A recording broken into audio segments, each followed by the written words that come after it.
friends. I'm Emily Lay, and you're listening to the Simplified podcast.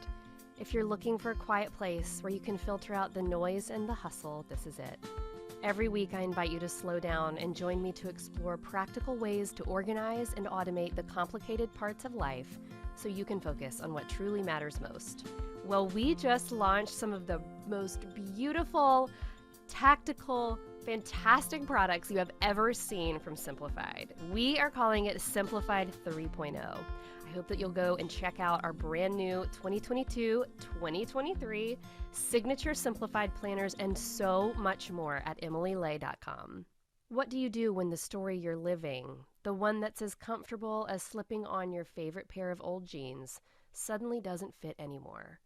What happens when that story you know and love so well gets rewritten in real time and you have no eraser or backspace button you can push? What do you do when all the tools that used to tune up your life don't work anymore? Every single one of us has been there in one way or another. So has Shauna Niequist. Whenever something big happens in my life, I turn to wise voices I've trusted before, the ones who offer themselves, their lives, their wisdom for such a time as this. Shauna's writing has been one of those things for me. I've read and nodded along with her as she described the love she has for holding people in her heart and home, delivering piping hot bowls of curry to show how much she cares. I've cried so many tears for her story and my own as she's written about her struggle with infertility, with miscarriage, with despair and anger and hope mingled together. Like many of us, Shauna has been in a season of unraveling and reweaving. A few years ago, she and her husband Aaron left their hometown of Chicago after living their whole lives there. They moved from the only home their children knew, a house down the street from the one Shauna grew up in, down the street from her brother's house too, all within eyesight of the church she's always known. They moved from a Midwestern home with a garage and a basement to an 800-square-foot apartment. They moved from a city with fathers, mothers, siblings, cousins, lifelong friends to a city where they knew exactly 8 people. And then the pandemic hit. What do you do when the life and tools that used to work for you vanish? You find new ones. It's not easy, it's messy, it's humbling and rage-inducing, but sometimes it can be beautiful too. I've shared the stage with Shauna before, and she's every bit as warm and funny as you might expect. She's written a brand new book called I Guess I Haven't Learned That Yet. And you guys, this book, I feel like Shauna is giving voice to so many feelings we've collectively had together, but we didn't quite know how to say them out loud. But that's the thing about Shauna. She has the courage to do that for us. She steps out into the unknown, not because she knows the way, but she trusts she will find it. She shows up. That's what she's done with this book. She is a worthy guide here, and I am so glad we get to talk with her today. So with that, here is my conversation with writer and speaker, Shauna Niequist. Well, hi, Shauna. How are you? I'm good. It's good to see you and hear your voice and talk to you. This is fun. You. I am so grateful that you are here. Your last book, Present Over Perfect, came out very close to Grace Not Perfection, my very first book. And I just remember reading it and being I felt so seen and so heard as a woman, as a mother, as an entrepreneur. And so thank you for what you put out into the world. Oh, thank you for saying that. That means a lot to me. Of course. Well, tell us a little bit about where you are right now. So physically in the world and also what you and Aaron and the boys are up to. So we have been living in Manhattan for 3 years. Wow. It has just started to feel like springtime here, and it is absolutely glorious. And so, yeah, we live in the middle of Manhattan. We absolutely love it. We still consider ourselves sort of rookies in the best possible way, in that like we're totally still in that honeymoon zone. It has been such a fun adventure. That's amazing. And it had to have been crazy with COVID and everything, like right when you guys got there. Yeah, I wouldn't say we've had a typical experience, but like, what's typical for anybody at this point? Yeah, Right. It's been a strange time to be here, certainly. Oh my goodness. Well, we have so many things to talk about, and I cannot wait to talk about your brand new book. I guess I haven't learned that yet. But I wanted to start off by asking you, when we're younger, so many of us, myself included, kind of have this idea that when we're older, by the time we hit a certain age, like 40, which I'm getting real close to, let's say, like we just feel like we should kind of know everything we need to know, and we should be done learning by now. Like the learning is done, it's behind us, we've arrived, but that's really not how it works, right? Yeah, So wouldn't that be great? wouldn't I it be remember great? thinking that too. I've thought this a lot about my kids. Like I've done the age of 7 before, and now I have two 7-year-olds, and I'm like, wait a minute, we're on a whole new path. Right? Every 7-year-old is so different. So very different. But Yes. tell me about your new book and why you decided to call it I Guess I Haven't Learned That Yet. What is it that you haven't learned? Well, I mean, almost anything it feels like. And that's not really true. The heart of this book isn't oh my gosh, I don't know anything. The Right. heart of this book is it's okay to still be a learner. And in fact, it's great. Yeah. It's such a wonderful, freeing, life giving way to walk through the world to Right. say, I'm not an expert in this, but someone is, and I can ask for help and I can continue being curious and Right. I can try something and get it wrong and then make it right and then try again. I think it's easy, like you were saying, it's easy to think we should have it all figured out. Right. And it's easy to think that like the cement should be dry, right? Like, Yeah. this is who I am. This is what I do. This is what I know. Maybe for some people, but for Right. me, I've found a lot of goodness and life and freedom has come from being a person who says, there's still a lot to figure out. There's still a lot to learn. There's a lot to discover. There's a lot to experience. Yeah. I just like a tiny example, this little workspace where I work. In between podcasting breaks, I go get like a cup of tea or coffee, except Yeah. I always get coffee, even though I want tea, because I don't know how the tea works. I can't get the hot water thing to work. Like, I don't know. Until this morning, I saw a woman with tea and I was like, hi, we don't know each other. I don't know how to make tea. Can And I she ask you a showed question? me. Yeah. And she showed me. And then I walked in the second time I walked in today, there was a man standing there with an empty teapot. And I was like, oh, you don't know how to make tea either. I didn't until like a minute ago. I love that. Now I know because she taught me and I'm teaching you. And that's like such a silly example. But Yeah. if you need to look cool in every environment, if you need to know, like, if you need to be perceived as like, I know where everything is, Right. you're just never going to get the thing you actually wanted because you're Yeah. going to have to pretend to be an expert, even if you don't know. Right. That feels like a dead end to me. That's a way of living I'm done with in this season. I love that. And it also feels very exhausting to try to always be the expert at all the things, even when Absolutely. there's so much left to learn. I love the idea of being a curious person, asking questions. I also feel like it kind of alleviates different pain points in our life, like you really did want tea. So, Absolutely. And people love to be asked for help. yeah, People love to be seen at like, oh, I know how to help you with this. yeah. And it's such a great, easy way to make connection with other people. So I you love get to that. tap into their experience. You get to have a little bit of a connection with them. What a lovely way to walk through the world. Oh, I love that so much. I think for myself and for a lot of people, we're all still kind of learning how to be in a new season, especially as the pandemic kind of changes and also like new seasons in our identity. I just recently took a step back with my role with our company and focused more on being a podcaster and an author, and it's been like a weird season, but also like an exciting season. But you have this phrase that's really helped you accept your life as it is in the moment, whether it's a moment you asked for or not. And I really like it a lot. So tell us about hello to here and what that phrase really means to you. Well, it's from a beautiful book called In the Shelter Ooh. that I really love. And the author says, um, kind of walks through life saying, like, hello to loss, hello to uncertainty, hello to beauty, hello to pain, hello to here. Um, a very wise friend of ours says that spiritual maturity is nothing more and nothing less than consenting to reality. Wow. Yeah. Wow, right? That's big. There's so much inside of us that I think wants to push away the things that are hard or deny them Yeah. or hope they just go away before they really get any traction in our lives. And Yeah. there's something really brave and I think moving about saying hello to here, to all of it, to Yeah. what's good and what's hard, to what's causing me pain and what's bringing me delight. Hello to all of it. This is the life that I'm living right now. Oh, That kind that's of willingness beautiful. to accept life on its own terms, for me has changed so much. I feel like there's something really human about that too, in celebrating the experience of being human. It's not always going to be perfect. I mean, even though I shake my fists at God all the time and tell him I have really good plans. Like if he would just listen to me, like I can make this go real smooth. But Right. I feel like acknowledging the good and the hard and the ugly and the beautiful, and that things can be that both and, like there's something really life-giving and beautiful about that, you know, No, I walking through that. totally agree. I think if you need everything to be extraordinary Yeah. or perfect in order to be happy, you're going to wait forever. Well, that's a If mic drop.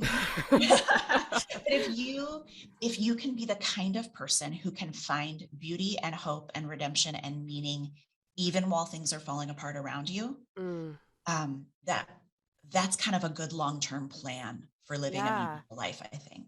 I agree. I feel like I'm a recovering perfectionist. We have that in common.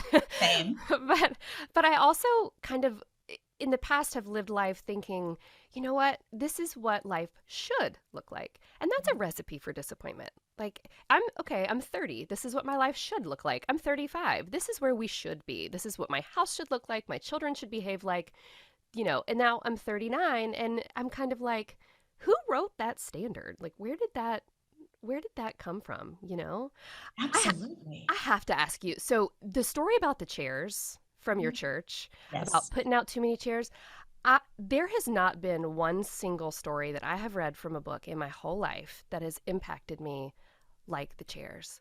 And Wow. I wrote about you. I quoted you at some point in some blog post or somewhere about Shauna Niequist stories about the story about the chairs. Like literally changed the trajectory of my life and my company while I sobbed in a bed in 2017. So would you just share that about putting out too many chairs just for everyone to hear? Yes. Thank you for telling me that. That Yeah. is so meaningful to me. And I mean, the stories, when I heard it as well, so meaningful to me. So essentially, um, we were talking, Aaron and I were, I think we were in a car. We were in a car with two pastors, Yes. and which sounds like a joke. Um, and one of them was the pastor of a church that was growing really fast, very big, very fast. And the other was a pastor who was let's say, more seasoned leader. He had been through more. He was older, had been a pastor for a longer time. And the kind of young, blowing up pastor said, I don't even know. I mean, there's nothing we did to like create all this growth. And now we're dealing with all of it. It's just been this like amazing, like rocket ride. Who even knows? Who can explain it? And Yeah. the older pastor said, well, I mean, there are some things you did to create or allow for this growth. And the younger pastor was like, no, I don't know. It's like just, an act of God. Like it just, I don't even know. And the older pastor said, well, you did keep putting up chairs. Right. And that was like a mic drop moment for us, Yeah. because at that point in our lives, we had only really ever been a part of a like bigger, better, faster kind of mentality for everything. Yeah. Like if your business is growing, make it grow more. If Right. you're getting more invitations or opportunities, say yes to them all and then some. Like How exciting. keep finding chairs and keep putting out chairs, and there's never going to be anything wrong with that. You should Yeah. always be doing bigger, faster, better. Right. And that pastor in that moment was like, okay, yeah. But when your life or your business or your church or your whatever feels out of control, or like it's at a capacity that's actually ruining the good work inside of you, Yeah. that didn't happen. That's not an anomaly. Right. That's something that you created by Yeah. putting out too many chairs. It gives me goosebumps. I It mean, does me too, because I think you and I think the first time we connected, actually, yes. we talked about having experiences where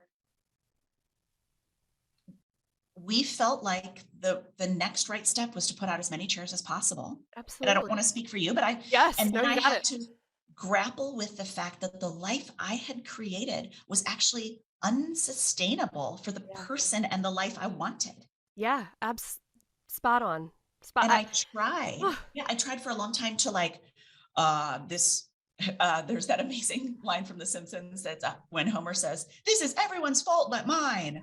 Right, Right? exactly. I did I not mean, do this. yeah, I just was like, I don't know how this happened. No, it happened because I made it happen. The good news, though, this is the amazing news about this. Like, yes, unfortunately, I put out too many chairs and it caused a lot of damage in a lot of different parts of my life. That's the bad news. The good news is if I put them up, I can, I can take them down.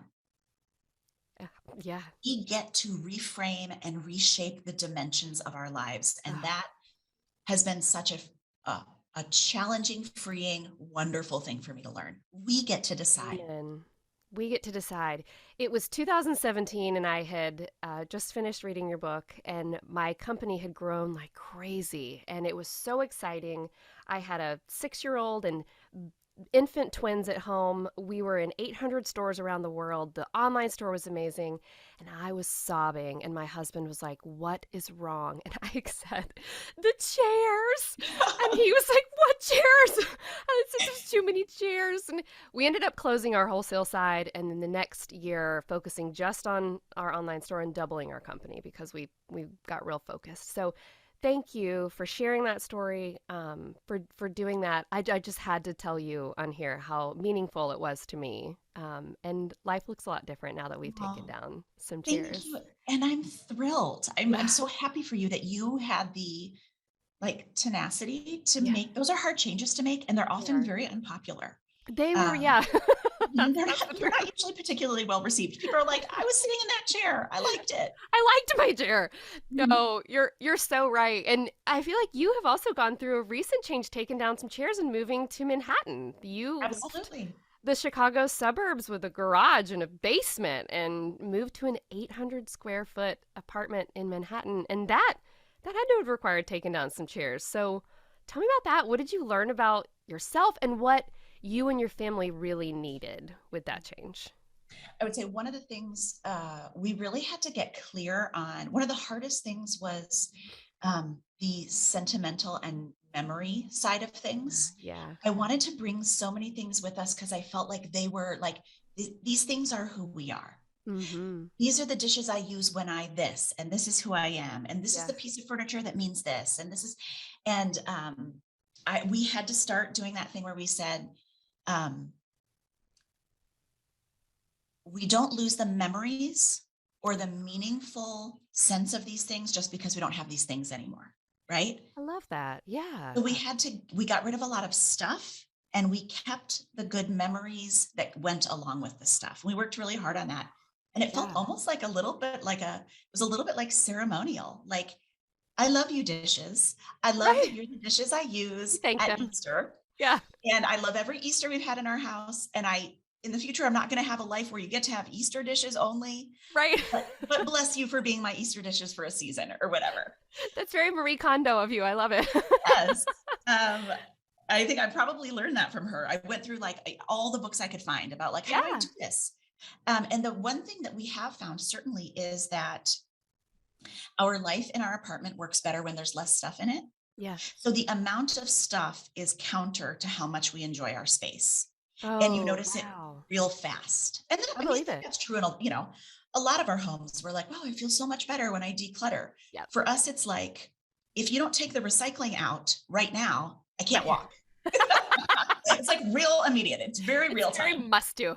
I love Yeah. that. We talk a lot about organizing and decluttering at Simplified, and we always say you keep the best, the favorite, and the necessary.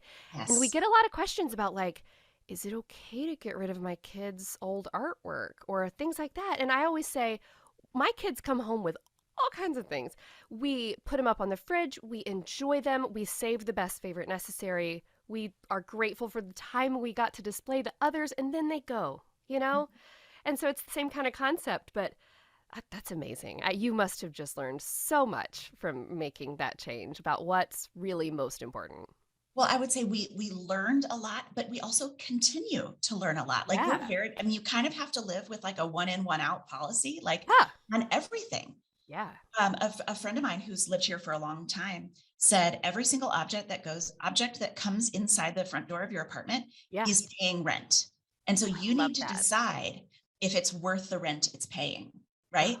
Yeah. Like we're literally down to inches, you know? Right. And so you have to Absolutely. be really free with this doesn't work right. It Wow. is not right for this space, even though I love it or it's pretty or it holds good memories. Yeah.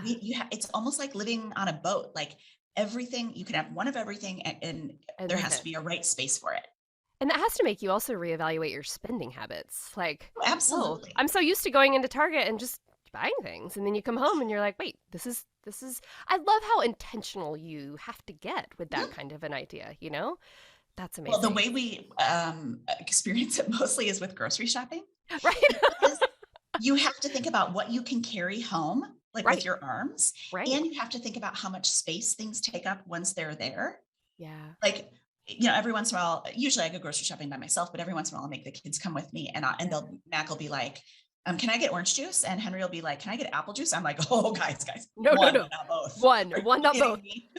You know what? I love that way of intentionally living though. We just took a dream of a trip to Paris with our children and basically ate our way through the city and it was Absolutely. phenomenal. And we I love the way that they, you know, every other day they're walking to the market to get the freshest of things and to bring them back and it's very intentional and like well thought. I think that's beautiful. And it has to be. And it's a little bit like for someone like me, I guess it's a fun puzzle. It's fun to like Absolutely.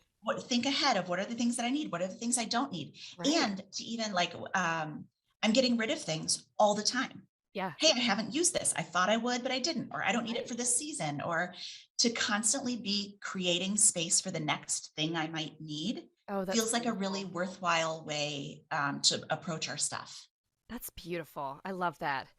Well, one of the things you talk about a lot in this book is being attuned to your body. And that's something that working on and learning myself at this point. But at one point, your body started demanding that you pay attention to it more than ever when it decided you were going to experience menopause in your 40s. Tell me about that. I'm 30, just turned 39, approaching 40. What's that been like to try to come to terms with a body that's working in ways it never has before?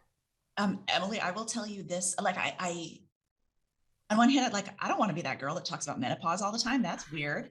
On the other hand, I'm grateful I for it. So, I am literally like a broken record about it because some of what made it so much harder for me than it needed to be was that I didn't know what was happening because wow. it was like 10 years early, right? Yeah, yeah. So like a million things just all started to go wrong. It was like, that when you own a home and all of a sudden Right. everything breaks at the Everything same breaks. time, Yeah. that was my body. Oh Like my goodness. every weird thing, and just that deep sense of being unfamiliar in my own skin.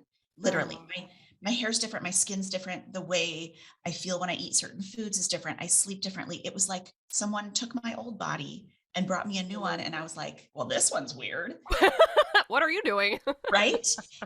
But I didn't have a category or a context for what the bigger thing was. Yeah. Once I learned quite far into the process that what it was menopause, then I was like, okay, now I at least have a category. Now I can read about it. Now I Yeah. can go to a specific doctor for it. Now I can do some research. But without knowing what it was, I just had the sense of like, am I a lemon all of a What's sudden? happening? I could just, I need like a trade in. I don't Right, know. seriously. Where's the manual for the new one? Right. Oh my goodness. Wow. What have you learned about yourself going through? Like, I feel like that's terrifying. Like, I would like to opt out of this. Is that possible? Same. But I I feel also like, would like to opt out of it, right. Are there right? things you've learned that have been good lessons or beautiful lessons in getting older? Yes, I would say at least, I mean, several. Number one, we joke about my health. My approach to my physical health has generally been whatever is the 100% opposite of nip it in the bud. Right. I will let things go for ages and just Right. assume, like, I'm not like that with my kids, right? Of If course. my kids have like a health problem, I'm like, let's go to the doctor. Right away. With Yeah. me, I'm like, oh, this high fever I've had for several days has probably just resolved itself. It'll be fine. Oh, this tremendous pain, it's probably about to go away. Rub some dirt on it. You're good. Right. Yeah. And so I would say one of the biggest my father-in-law is a chiropractor. Okay, this shows you how extremely desperate I got Yeah. in the menopause disaster of my life. Um, we were at a little campfire and I said to my father-in-law, who is a chiropractor, hey, I need to talk to you about menopause. Like, this is how desperate Your father-in-law. I am willing to talk about this with my chiropractor father-in-law. I He's feel like, I feel where you are with this. Yeah. he's like, okay, oh, okay. So things Okay. are bad. I'm like, well, clearly, Dr. Dan, they're bad because I'm talking to you about it at a campfire. Um, and he said, Shauna, there are some seasons in our life where our health is a gift that we receive every day. And then he said, there are other seasons in our life where we have to fight for our health every day. And that's the season that you're in. Oh And I wow. didn't do it early enough or thoroughly enough. I Yeah. wish that I had just paid more attention all the way through. I wish that I had fought for solutions, had gone to more doctors. I sort of just was like, I guess things are just going to kind of be weird and bad for a while. Right.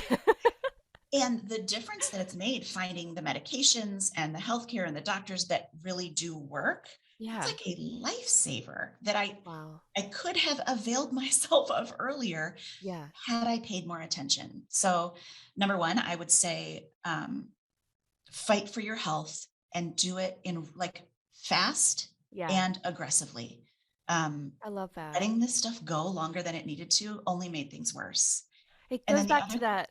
Yeah. yeah, go Oh, ahead. sorry. I was gonna say it goes back to that being curious thing, like asking for Yes. help, asking for advice. That's important. Well, and that's what I was going to say as the second thing is reach out for help. Like there are doctors who this is what they do. There are Yeah. books about this. There are things you can learn, but I was I went through it alone and I let too many things go.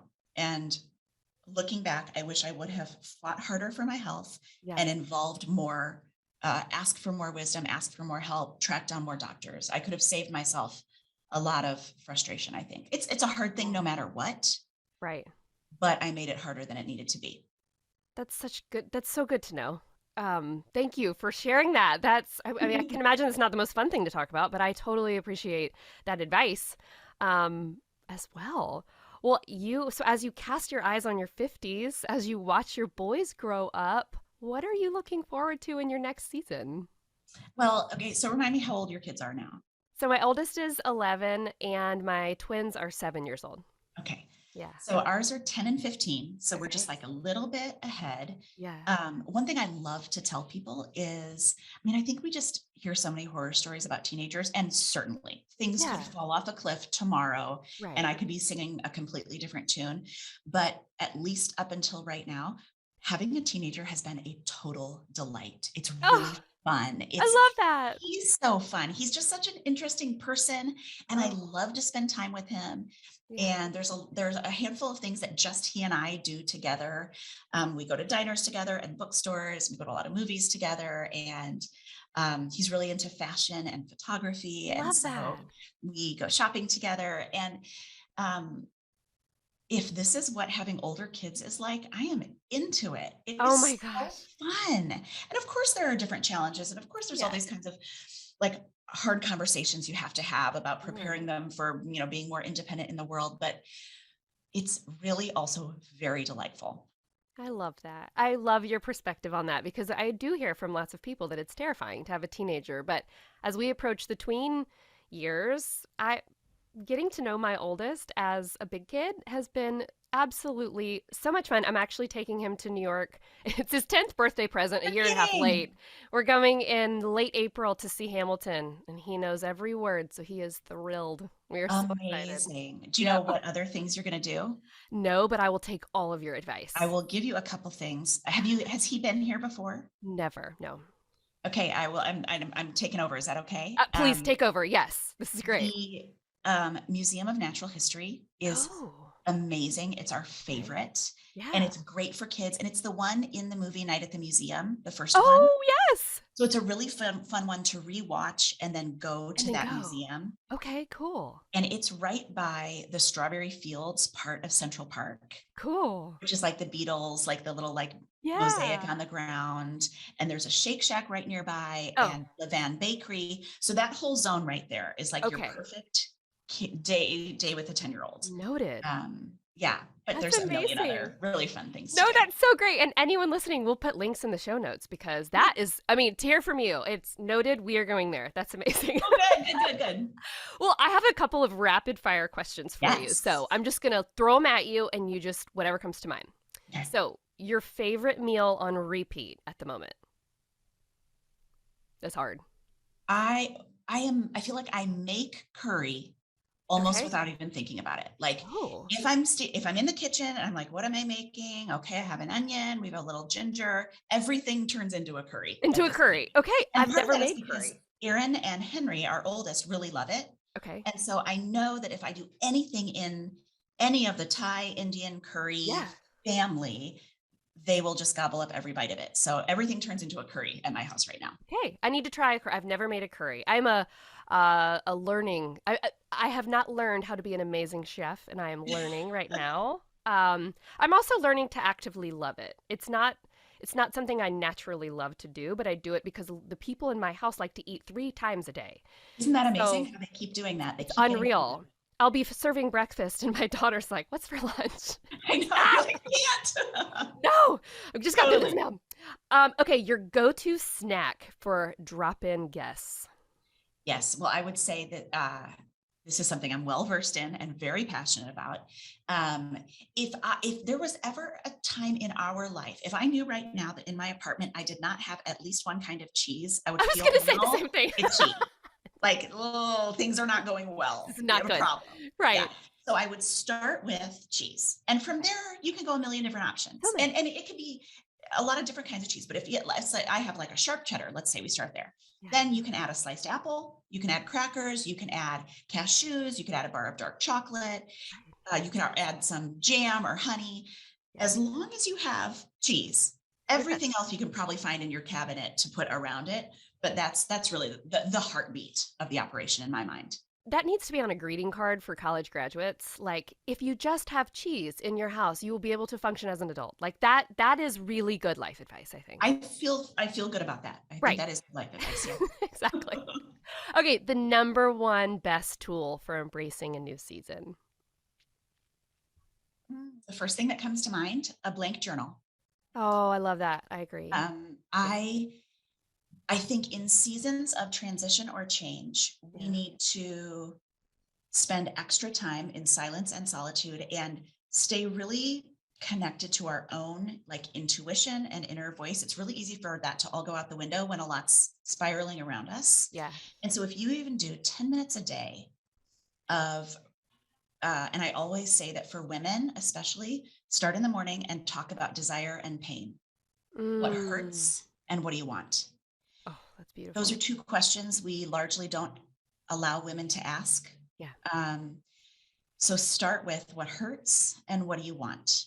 And if you can stay in touch with those things real time, just for a couple of minutes every day, and then I always say, end the day in gratitude.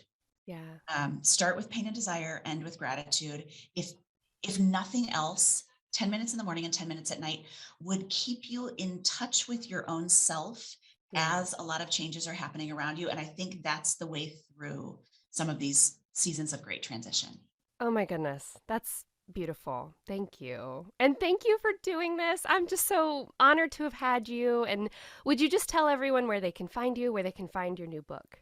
Yes, thank you. And it's great to talk with you. Thank you for doing this. Yeah. The book is called, I guess I haven't learned that yet. And you can get it online at big stores. You can get it at little local stores. And you can also get it through, oh, there's the name of it's the independent bookseller online. Is it Bookshop? Where you can order Yes. online from all different local Bookshop. stores. Bookshop.org. Yes. Yes. Yes. And there's a similar version of that for audiobooks. So we have it in all the different versions. We're very excited about it. And in terms of finding me, Instagram is the best place. Yeah. I don't spend almost any time on any other social media, but that's the one I'm kind of sticking with for now. So that's just S Niequist for I Instagram. love it. Thank you so much, Shauna. Thank you. This was a pleasure. Well, that was simply amazing. What an honor to share the mic with Shauna. I am such a fan of her work and really admire the vulnerability with which she shows up. As we close out this episode, I'd like to say a blessing for you as we leave this time together and get back into our days. When things don't feel like they're working the way they should, may you have the courage to say, maybe it's time for a change. When the things you thought were true about you don't fit anymore, I hope you have the boldness to say, I'm writing a different story with my life. And if people don't agree with your new story or the new tools you're using to write it, I hope you have the wisdom to say, thank you for letting me know. This is working for me right now, and I'm going to continue on this path. As always, I like to leave a little tip to help you put what we've talked about today into practice, so here is your task for this week. If you have the feeling that maybe things aren't working the way they used to, or you can't quite figure out how to move forward, it may be time to seek a little help. Shauna did that. I did that too. I've mentioned a few times that I have been seeing a therapist for a couple of years, and I can't tell you what a difference it's made for me. Maybe it's time for you to talk to someone else about new tools that you can use in this season. Maybe it's a therapist, or maybe it's a mentor who's been in your shoes before, or someone who's an empathetic listener. Even if their experience doesn't completely match ours, it can do a world of good when we realize we're not the only ones who struggle, and that we'll settle into our new season and new stories sooner than we realize. Thank you for listening to the Simplified podcast. I hope today's episode gave you fresh eyes toward your season and helped you think of some ways you can approach it differently. You can find show notes for this episode at emilylay.com/podcast, where you can check out links and resources I mentioned here and shop the Simplified brand of planners and products. You can also watch my interview with Shauna over on our YouTube channel at youtube.com/simplified by Emily Lay. And don't forget, you can pre-order my new children's book called You're Always Enough and More Than I Hoped For right now wherever you buy books. And if you'd like to listen to the Simplified podcast ad-free and a little bit earlier in the week, then you should check out the premium version of our show on Apple Podcasts. Just search for the Simplified Podcast in the search bar and tap on the blue thumbnail image with the pink pineapple. You can't miss it. Before I go, I have a quick favor to ask. If you love this show, would you go to your podcast provider and leave a review? I want more people reaching for a life that's a bit more slow and sweet and good. And leaving a review helps your podcast provider get this show to more people who will enjoy it. If you've left a review, thank you. Please know I've read your words and taken them to heart. And until next time, thank you so much for listening. Bye.